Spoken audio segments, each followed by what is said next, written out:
नमस्कार दोस्तों, स्वागत है आपका एक बार फिर आज के मेरे इस वीडियो में। दोस्तों आज के इस वीडियो में मैं कुछ आपके सामने अपने विचार रखूंगा आईडीबीआई बैंक प्राइवेटाइजेशन को लेकर।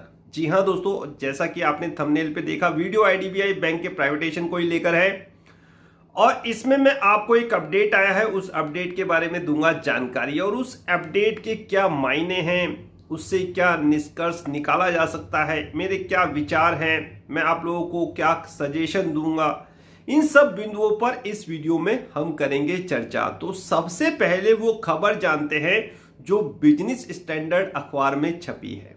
क्या खबर है साहब? देखिए, खबर यह है साहब, आईडीबीआई बैंक के ईओआई एक्सप्रेशन ऑफ इंटरेस्ट के लिए एक रोड शो हो रहा है अमेरिका में 1 से 3 जून के बीच।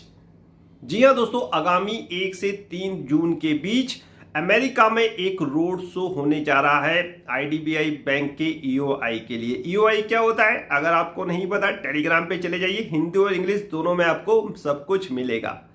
मेरे टेलीग्राम चैनल पर लिंक डिस्क्रिप्शन में है, टेलीग्राम चैनल का जुड़िए, बहुत सी अच्छी जानकारी आपको वहां से भी प्रोवाइड होगी। तो वहां पर अमेरिका में आईडीबीआई बैंक के ईओआई के लिए एक रोड शो होने जा रहा है 1 से 3 जून के बीच। इसमें कौन कौन उपस्थित रहेगा साहब? इसमें उपस्थित रहेंगे साहब जो हमारी डिपार्टमेंट फाइनेंशियल सर्विस है उसके सेक्रेटरी साहब और दीपम के सेक्रेटरी साहब पांडे जी एंड आपके एलआईसी के चेयरमैन कुमार जी, ये तीनों साहब उस रोड शो में उपस्थित रहेंगे। ये तो है खबर, जो खबर छपी है बिजनेस स्टैंडर्ड अखबार में। अब इसके क्या मायने निकलते हैं, इस खबर के क्या मायने निकलते हैं, मेरे क्या विचार हैं, वो जानने की कोशिश करेंगे। तो यही आज का बड़ा सवाल है और साहब मुद्दा भी बड़ा ही है। देखो दोस्तों, ये रोड शो जो हो रहा है आईडीबीआई बैंक के लिए अमेरिका में, इससे क्या पता चलता है? इससे ये पता चलता है कि आपको, यानी कि जो आईडीबीआई में स्टेक सेल कर रही है सरकार या एलआईसी, यानी कि आप लोगों को यहां पर कोई खरीदार मिला नहीं। किसके लिए? आईडीबीआई बैंक के लिए। इसीलिए तो आप ईओआई के लिए अमेरिका में रोड शो करने जा रहे हो। क्या आपको यहां कोई खरीदार नहीं मिला? एक तरफ आरबीआई कहते हैं या बड़े बड़े लोग कहते हैं कि हमारे देश की कंपनियां विदेशी हाथों में नहीं जानी चाहिए, किसी बड़े कॉर्पोरेट को नहीं देनी चाहिए। एक तरफ सरकार कहती है साहब कि हम एफडीआई की सीमा बढ़ाने जा रहे हैं। तो अभी तो स्थिति बिल्कुल दोस्तों क्लियर नहीं है, विरोधाभास चल रहा है हर जगह, संशय की स्थिति पैदा हो रखी है। संशय की स्थिति है। आप देखिए ना, एक तरफ आरबीआई के क्या बयान है, सरकार एफडीआई ला रही है, दूसरी तरफ साहब ये कहा जा रहा है कि जो हमारी जो संस्थाएं हैं जिनमें सरकार अपनी हिस्सेदारी बेच रही है उसमें कोई विदेशी का इन्वॉल्वमेंट ना हो, और दूसरी तरफ आप अमेरिका में रोड शो कर रहे हो ईओआई के लिए, आईडीबीआई ईओआई के लिए आप रोड शो कर रहे हो। मतलब साफ है कि यहां आपको कोई खरीदार नहीं मिला। यहां खरीदारों की कमी नहीं है, यहां ऐसा है नहीं है दोस्तों कि खरीदार नहीं है, बहुत खरीदार है। आप हां करिए, बहुत खरीदार निकल के सामने आ जाएंगे। एयर इंडिया में तो आपको मुश्किल से कुछ ही समय लगा, आपने एयर इंडिया को सेल कर दिया, टाटा गया। तो ऐसा आईडीबीआई में पॉसिबल है। अगर हम चाहे, आरबीआई चाहे, सरकार चाहे, तो हमारे देश की नामी ग्रामी कंपनियां हैं, ऐसा टाटा, अदानी, रिलायंस, बहुत सारे ऐसे घराने हैं जो बैंकिंग लाइसेंस के लिए अप्लाई कर रहे हैं, लेकिन अभी तक कॉर्पोरेट, मैंने एक वीडियो बनाई थी उसमें मैंने बताया था कि कॉर्पोरेट घराने को बैंकिंग लाइसेंस के लिए आरबीआई थोड़ा सख्त है। तो बहुत सारे घराने हैं। अब बात यह उभर के सामने आती है, मुद्दा यह है कि आखिर अमेरिका में ही क्यों, और एलआईसी के जो चेयरमैन है वो साथ क्यों।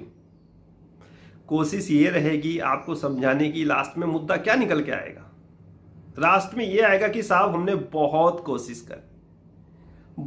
कोशिश करी इस आईडीबीआई में स्टेक सेल करने की, लेकिन कोई खरीदार इच्छुक ही नहीं हुआ। मैं लास्ट के पॉइंट आपको आज बता रहा हूं, ये मेरे खुद के अपने पर्सनल व्यूज हैं। ऐसा नहीं है कि जो चीज मैं कहूं ये चीज हो ही जाएगी। संभव है कि अब तक कोई फॉरेन इन्वेस्टर, सरकार कोई रूल चेंज कर दे एफडीआई के, फॉरेन इन्वेस्टर कोई इंटरेस्ट हो जाए, लेकिन ऐसा संभव होता हुआ मुझे नजर नहीं आ रहा। फाइनल दूर के इन फ्यूचर क्या होगा कि बहुत कोशिश करने के बाद हमें खरीदार नहीं मिला। कौन कहेगा? सरकार भी कहेगी, LIC भी कहेगी साहब। फाइनली भैया जो हिस्सेदारी है सरकार की वो पूरी की पूरी LIC के पास चली है। LIC की जो चेयरमैन साहब जा रहे हैं रोड शो में, उनकी यही मैं मंशा समझता हूं कि वो भी इस बात के मायने को समझाएं कि साहब मैं भी वहां उपस्थित था, हम लोग भी अपनी हिस्सेदारी बेचने के चक्कर में थे, लेकिन कोई खरीदार नहीं मिल रहा। अमेरिका में दोस्तों जब यहां आपको खरीदार नहीं मिला, इतनी बड़ी बड़ी संस्थाएं हैं हमारे देश की, अब अगर आप चाहे तो मिल जाएगा, लेकिन आपने चाहा नहीं। चाहेंगे कैसे कि जब कुछ काम होना ही नहीं है। IDBI प्राइवेटाइजेशन अगर होगा तो LIC के थ्रू होगा। LIC बहुत बड़ी रिस्पॉन्सिबिलिटी उठाने के लिए तैयार है इसमें IDBI बैंक में। ऑलरेडी मैं इंटरव्यू के जो वर्ड्स हैं कुमार साहब के, वो आपके साथ डिस्कस कर चुका हूं वीडियो के माध्यम से।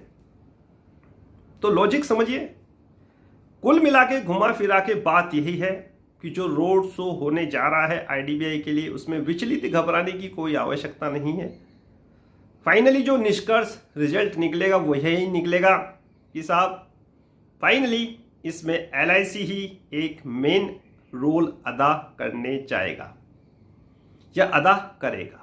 फाइनली लास्ट में बहुत लास्ट किया, अभी तो इन खबरों से इनकी आर्थिक स्थिति को सुधारा जाएगा। जब इस तरह की खबरें आती है ना कि हिस्सा बिक्री के लिए अमेरिका जाया जा रहा है, रोड शो हो रहे हैं, EOI लाया जाएगा, ऐसा हो जाएगा वैसा हो जाएगा, तो इनके मूवमेंट बढ़ने शुरू हो जाते हैं। अब IDBI बैंक को देखिए, मेरे ख्याल से 32-33 से अभी 35-36 के बीच में आ गया। खबरों का ही कमाल है साहब। नीचे जब स्टॉक आ जाते हैं सरकारी बैंकों के तो खबरें आनी लगातार शुरू हो जाती हैं। लगातार सरकारी बैंकों के ऊपर भी खबरें आ रही हैं कि सरकार प्रयासरत है। मैंने अपने टेलीग्राम चैनल पे पूरी न्यूज आप लोगों के लिए लगा रखी है। तो जब भी इनके स्टॉक नीचे आएंगे कुछ ना कुछ खबरें दोस्तों आनी स्वाभाविक हैं, और वो आएंगी भी। और वो जब तक आएंगी जब तक बाजार की ये दिशा ठीक नहीं हो जाती, क्योंकि इस समय बाजार की स्थिति बहुत डामाडोल है। यहाँ नहीं, पूरे विश्व में आर्थिक स्थिति बहुत ज्यादा खराब है। सिर्फ सरकार का मकसद है किसी तरह हमारे बाजार बच जाए, बैंकों की हालत और खराब ना हो, न्यूज से काम चल जाए तो वो वेल एंड गुड है। तो यही न्यूज, यही खबरें साहब इन बैंकों में बहुत असर डालेंगी। बिना साहब कुछ किए बहुत कुछ हो जाएगा। तो इन चीजों को समझिए। फाइनली रिजल्ट यही निकलेगा कि LIC ही साहब इसमें एक मेन रोल अदा करेगा। सरकार की हिस्सेदारी अगर बिकेगी तो कोई विदेशी संस्था, मेरे ख्याल से संस्थागत निवेशक या कोई भी, इसमें मुझे मुश्किल होता हुआ दिखाई दे रहा है। भले ही साहब सरकार ये कहे कि हम FDI की सीमा बढ़ाएंगे, लेकिन मुझे नहीं लगता कि कोई विदेशी के हाथों में सरकार अपनी हिस्सेदारी को बेचेगी। फाइनली जो रिजल्ट निकलेगा वो यही निकलेगा कि LIC आप लीजिए साहब हमारी हिस्सेदारी। और LIC पहले कह चुका है IDBI जैसे बैंक की मुझे सख्त जरूरत है। जो मेरा कारोबार है LIC हाउसिंग फाइनेंस का, उसको विस्तार करने के लिए ऑलरेडी मैं वीडियो में बहुत कुछ, इससे पहले वाली वीडियो में जो IDBI बैंक के ऊपर है उसको देखिएगा, बहुत कुछ मैं उसमें बता चुका हूं। तो ये अपडेट था, ये अपडेट के मायने थे। ये एक सवाल था, बड़ा सवाल था कि आखिर क्यों यहां छोड़ के अमेरिका में रोड शो हो रहा है। फाइनली उसका रोड शो का जो रिजल्ट आएगा वो मैंने आपको बता दिया। तो इसमें विचलित घबराने की कोई बात नहीं है। जो कुछ होगा वो LIC के थ्रू ही होगा, भले ही चाहे रोड शो कितने ही हो जाएं, कितने ही EOI लाएं। आज तक 2018 से ये प्रक्रिया चल रही है, आज तक मेरे ख्याल से थोड़ी सी भी कार्रवाई आगे नहीं बढ़ी है। हाँ, RBI ने इसको सरकारी से प्राइवेट की संज्ञा दे तो दी, लेकिन कामकाज वही जो पहले होता आ रहा था, सैलरी वही जो सरकार की कर्मचारियों को मिलती है, सब सुविधाएं वही हैं। तो इन चीज़ों को समझने की कोशिश करिए। न्यूज़ आएंगी, आती रहेंगी। जब भी स्थिति ऐसी खराब होगी तो डेफिनेटली दोस्तों न्यूज़ आएंगी, और उन न्यूज़ से आपको विचलित या घबराना नहीं है। फिलहाल मुझे इस वीडियो को समाप्त करने की आज्ञा दीजिए। नेक्स्ट वीडियो में नए अपडेट के साथ होगी मुलाकात, तब तक इंतजार। फाइनली नमस्कार।